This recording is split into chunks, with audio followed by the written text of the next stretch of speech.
কি গো, কি করছো? এই তো মাংস রান্না করব, তো তাই পেঁয়াজটা ভাজা করছি। সবার জন্য রান্না করছি মাংস।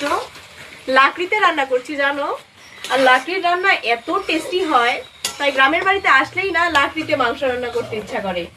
আচ্ছা, হ্যাঁ, এই হলো মশলাগুলো দিয়ে দিব এখন। আজকে সেই টেস্টি মাংস হবে না? হ্যাঁ, আর এই মশলাগুলো সম্পূর্ণ বাটা মশলা, শুধু ধনিয়া গুঁড়োটা এই গুঁড়াটা হচ্ছে সে করা আর কি, গুঁড়ো দেওয়া, আর বাকি সব মশলা বাটা মশলা।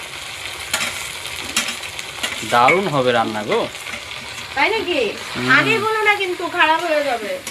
লাকড়িতে রান্না, অনেকদিন পরে লাকড়িতে রান্না খাচ্ছি। তাই নাকি? আমার তো বেশ লাগে লাকড়িতে রান্না করতে, আর খেতেও ভালো লাগে। এত টেস্টি হয় না, স্পেশালি মাংস রান্না।